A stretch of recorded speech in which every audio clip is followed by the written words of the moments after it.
we have Senator John Curtis, welcome, and Senator Tom Tillis, welcome. And we have Senator Jackie Rosen, welcome. And last but not least, it's good to have AIT Director Raymond Green. So first, I would like to ask Deputy Minister Chen to address the audience, please.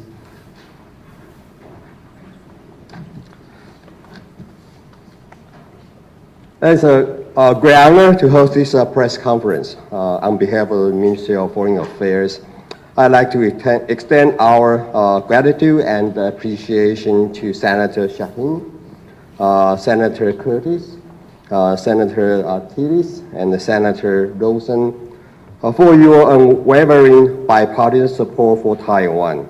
Your visit underscores the strong and enduring nature of our partnership. Taiwan continues to face ongoing threat from China. As President Lai emphasized yesterday when meeting with the delegation, we are firmly committed to the strengthening our self-defense. I also like to thank senators for their strong support for Taiwan's effort to strengthen its self-defense and for advancing U.S.-Taiwan cooperation in security, economic, and trade relations, as well as countering China's gray zone activities and lawfare. This year is especially meaningful. We mark the 30th anniversary of Taiwan's first direct presidential election, as well as 25th anniversary of the founding of the United States. Together, this milestone reflects our shared commitment to the idea, we the people. Looking ahead, Taiwan will continue to be a dependable partner in maintaining regional peace and stability.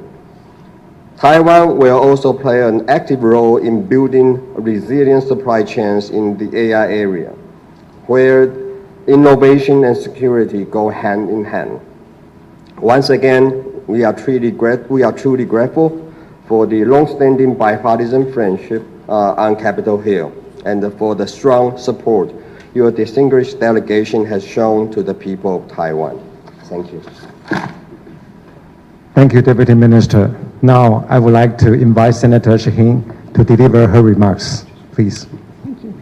Good afternoon, everyone. Thank you for joining us. Thank you, Deputy Minister. They gave us a wonderful lunch at the Foreign Ministry yesterday, but you're not feeding us today, huh? Next time. Okay, good. We will take you up on that. I have a short statement that I will read. Then each of the senators who are part of the delegation will speak and we will answer questions. This was a very productive visit. We are grateful for the warm welcome that we've received. Yesterday we met with President Lai. We got an informative briefing from the National Security Council and spent time with the Foreign Minister, as you heard, at a lunch. We were also very grateful to the Vice President for hosting us for dinner last night. We met with some of Taiwan's leading companies in the defense and high technology sectors, as well as civil society leaders at the forefront of combating the PRC's disinformation against Taiwan. Today, we're looking forward to a meeting with Speaker Han and additional leaders from the Legislative Yuan later. I want to share with you some of my thoughts about the trip to date. First, the U.S.-Taiwan partnership is more important than ever. The stability of this region and of the global economy depends on our work together. We have decades of partnership to draw upon as we look at the years ahead. That partnership with Taiwan is built on a foundation of mutual values, of shared appreciation for democracy, human rights, and respect for the rule of law. But the relationship is also deeply beneficial for both the Taiwanese and American people. We both gain from record trade between us, from historic investments in the United States, and from a shared commitment to national security and regional security. Second, Taiwan must continue to take bold steps to build its defensive capabilities, and we believe that it will, based on what we've heard. It's crucial that all parties in Taiwan come together to approve robust supplementary defense spending, a package that enables not only purchases of critical American equipment, but also asymmetric capabilities that are produced right here in Taiwan. Strengthening deterrence across the strait requires capabilities that are fit for modern warfare, a mix of American systems and Taiwan's own. That deterrence is the most important thing we can build on to prevent a conflict that would be devastating for the region and for the world. Taiwan has developed an innovation hub focused on drones and missile defense that needs additional resources.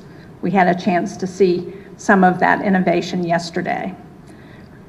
We've also been encouraged to see polls that show a strong majority of Taiwan residents understand the urgency of maintaining and strengthening its investments in defense. We also warmly welcome the statements from the Taichung mayor that make clear that support for robust defense spending is shared by important leaders across Taiwan's political spectrum. Third and finally, I will leave Taiwan more convinced than ever that the bipartisan support that underpins U.S.-Taiwan relations is rock solid. Our relationship has spanned decades and has transcended political changes at the White House and in Congress, and I'm confident that that will continue for decades to come. As part of that, the U.S. must fulfill our commitments, which include delivering arms and capability as quickly as we can. From here, we go on to Tokyo and to Seoul, and we look forward to continuing to shore up the alliances that are most vital to stability in the Indo-Pacific. Thank you all again for being here. Thank you, Senator Shaheen. Next, I would like to invite Senator Curtis to share his thoughts. Thank you. It's good afternoon to all of you. I think if you've been following, you know that I have a unique perspective from my colleagues. As a young man in 1979, I lived in Taichung and Miaoli and Nantou. And at that time, Taiwan was under martial law. Imagine now coming back and just a few decades later and seeing the vast prosperity, the democracy, the flourishing democracy that you have. There's few examples of this throughout the whole world and throughout the whole world history. And it's fun and it's thrilling for me to watch and to be part of that.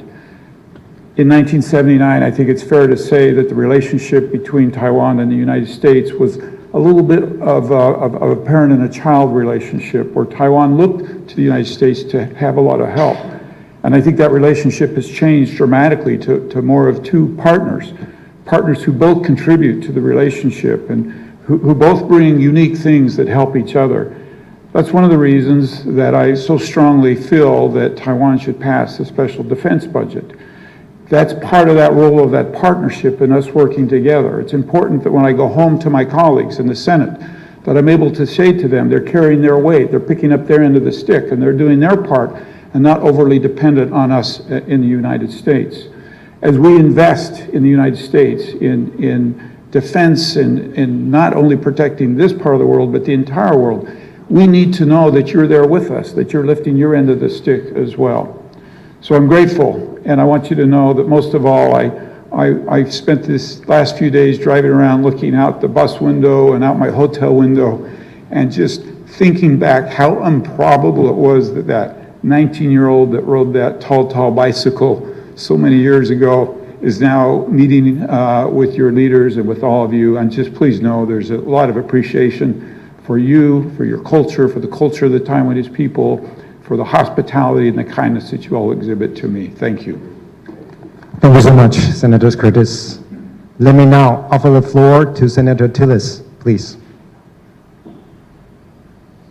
Well, good afternoon. I first would just echo the comments made by my colleagues, Senator Shaheen and Senator Curtis, and really want to just say congratulations to the people of Taiwan.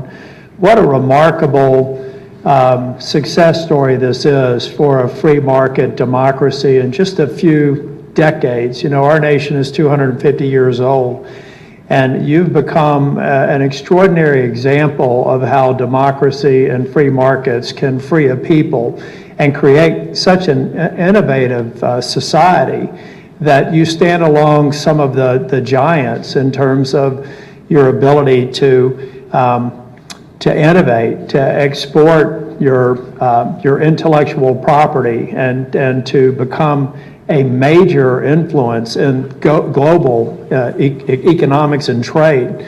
I will maybe just say that I too believe that it's vitally important to make sure that you protect this precious gift that you've been given, the wonderful results that come from this generation and the generation before you. And you have to do that through strength. And do not repeat the mistake of some of our colleagues. Senator Shaheen and I are the co-leads of the Senate NATO Observer Group. We have been since 2018. And what we're encouraging the people of Taiwan to do is learn from what I believe is a mistake from some of our partners and allies in the NATO alliance. We're a family of nations.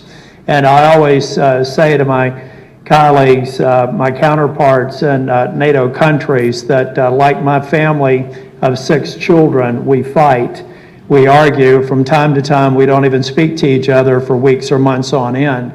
But there's no question that when we're threatened, that we would cast aside those differences and defend one another.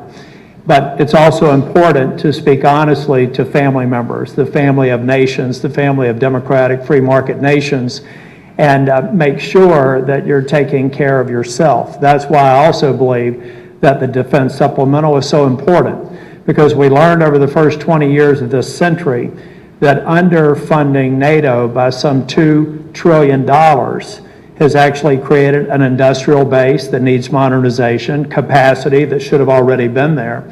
And we hope that the leadership and the elected officials of Taiwan can learn from what I believe was a mistake that we're now making up for. And I want to thank all of these policymakers for their commitment to an investment in their defense of more than 3% of GDP and moving forward. That is a best practice that we can only hope that our NATO colleagues will follow. They're all moving in that direction, but it was something that we should have never even had to put into question.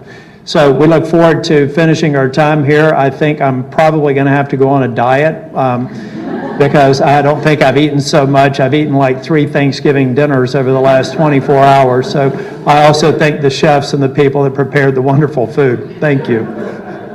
Thank you, Senator Tillis.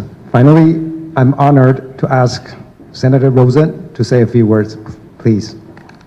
Well, thank you everyone for being here, and I'd like to extend my thanks to Senator Shaheen and Curtis and their teams for putting together this trip to allow us to be here, and for everyone here in Taiwan, the hospitality that you have shown us, the graciousness, the welcoming. We really appreciate your efforts, and we have learned so much in the few days we've been here, and we have eaten well. So thank you for that also. As I conclude my first trip to Taiwan, I do want to say that I've been consistently impressed by the resilience, the determination, and the innovation of the Taiwanese people. Taiwan is truly the embodiment of the small but mighty. The relationship between the United States and Taiwan is built on shared values and mutual respect.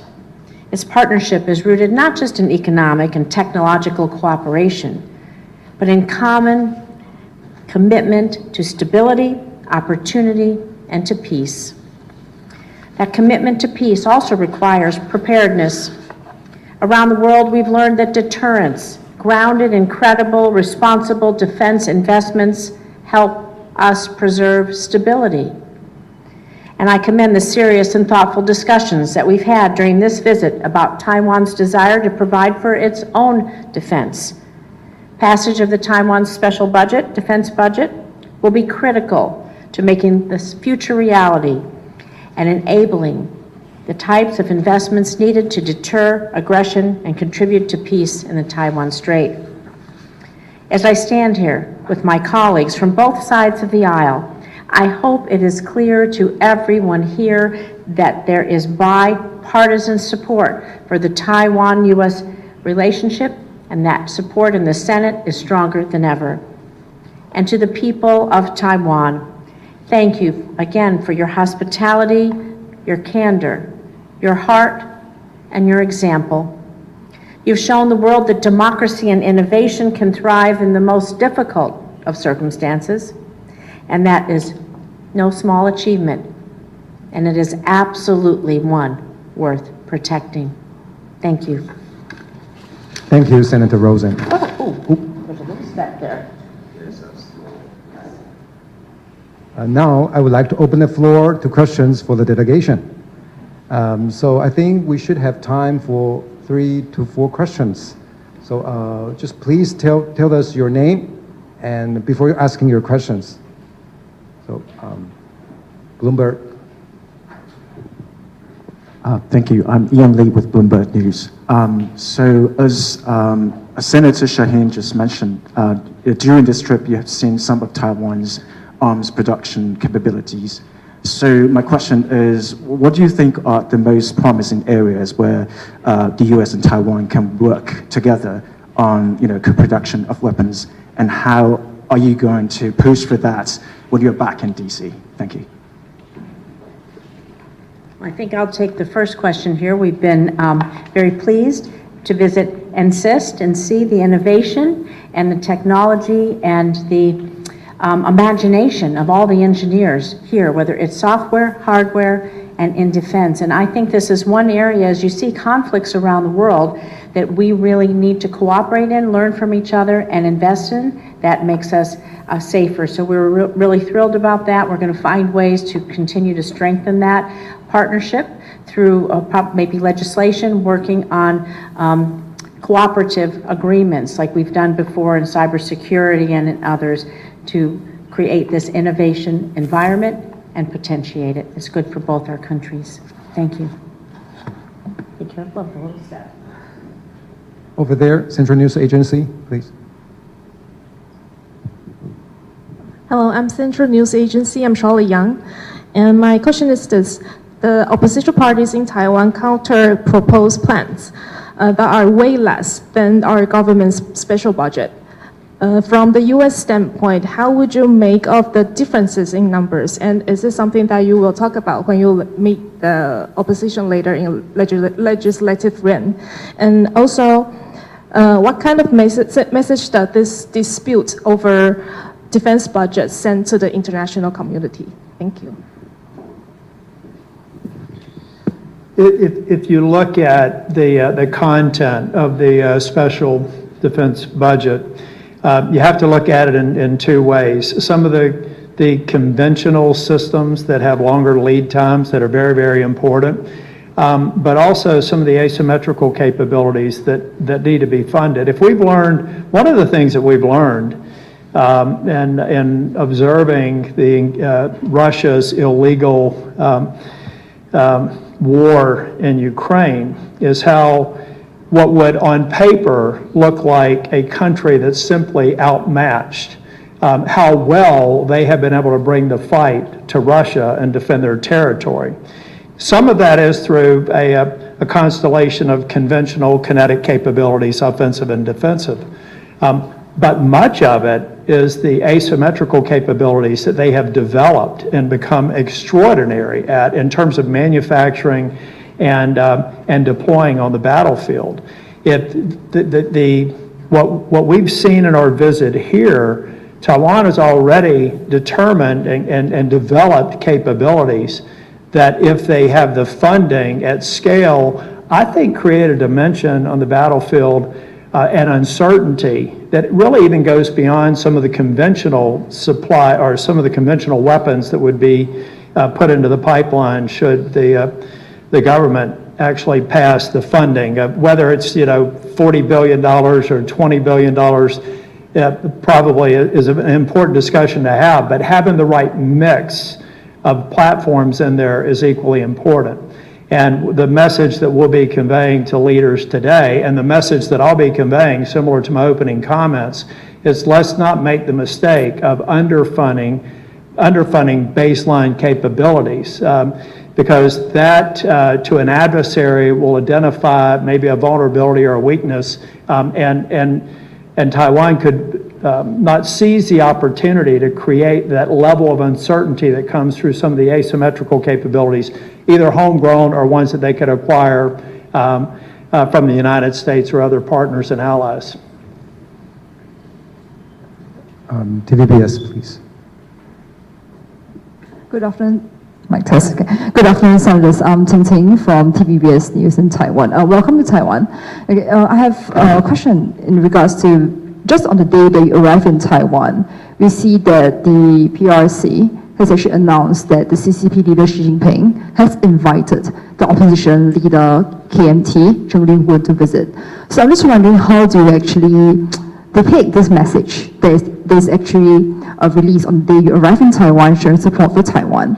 And how do you actually view this meeting between the largest opposition leader in Taiwan and CCP? And we also know that KMT opposition leader Chen Lin-wen herself has plans to visit DC, hopefully in June, according to her words. So how does the Senate or Congress here will actually see the visit, potential visit in that sense? Thank you. Look, we think that dialogue is a good thing. As we know, President Trump is going to be visiting China next month, and we think talking is good. We hope that China would view dialogue with leaders, both elected and unelected, in Taiwan in the same way, that they would, if they're going to be talking to one party, that they would be talking to all parties. We think that's a good thing. And listen, we understand the statements that China has made about Taiwan.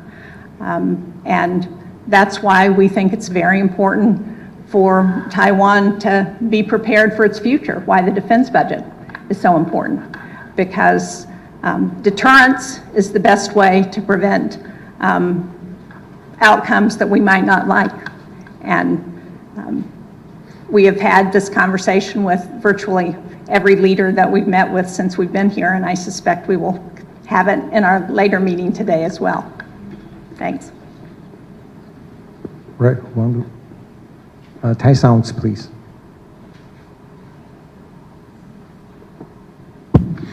Good afternoon, Senators. My name is Julie, and I'm from Thai South. It's a digital media in Taiwan. Thank you for taking time to meet with the press.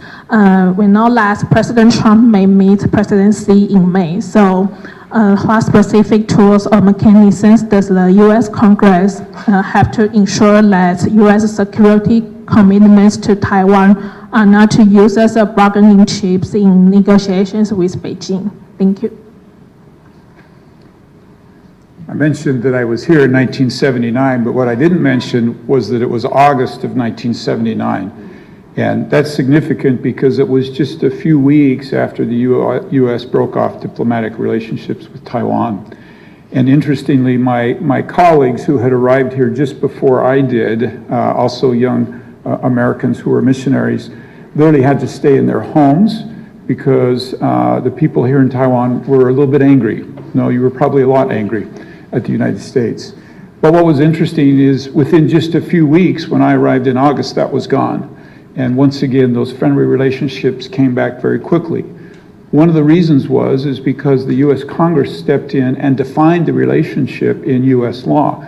This is very different. The way that U.S. Congress dictates the policy for Taiwan in the United States is different than we have in other countries, and we play a much larger hand. And so what was done in 1979 in laying down some very specific things, the 6 assurances that have been done by Congress, and by the way, I have a bill that I'm proposing where Congress once again codify those 6 assurances, are all very important in our relationship with Taiwan. I would also point out that our president meeting with the president of China should not necessarily be viewed as a bad thing or a fearful thing in Taiwan. The reason for that is the stronger the relationship is between the United States and China, the more protected Taiwan is. If we have a bad relationship with China, it is far more likely that China would be aggressive to Taiwan. If we have a strong relationship, if our presidents have a talking relationship and a working relationship, that increases the likelihood that there would not be aggression from China. So I would hope that the people here in Taiwan would realize that this is a strong relationship. It has been for many years, that there are principles laid down that we operate on that are very important, both with Taiwan and China that help and protect you, and that a strong relationship between the United States and China should be something that we all aspire to. Thank you. I think we still have time for one more question. The New York Times. Thank you. If I could take the question back to the prospects for the special budget on defence items.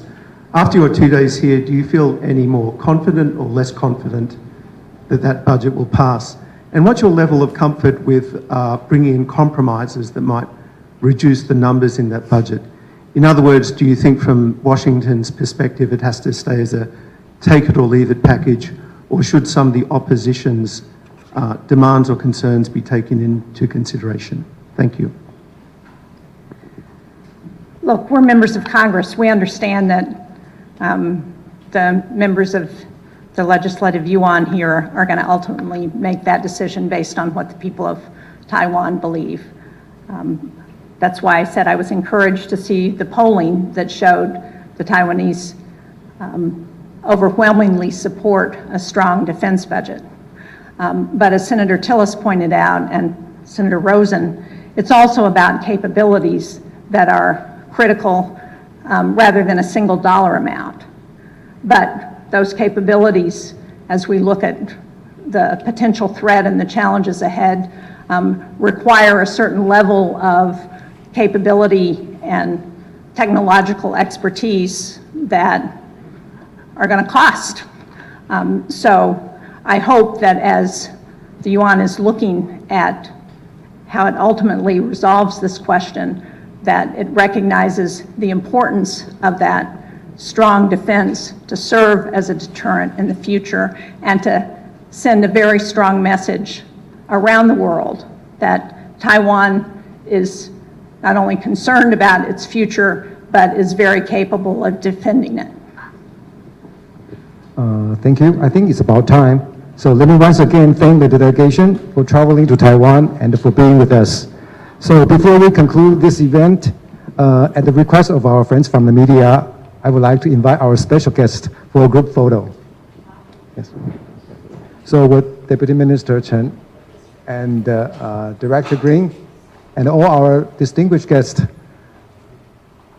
come forward for the group photo, please.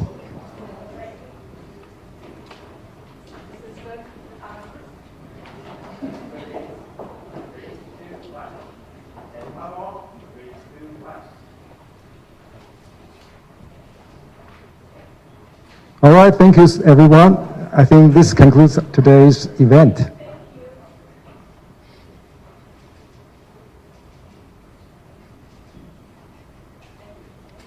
Okay, thank you so much.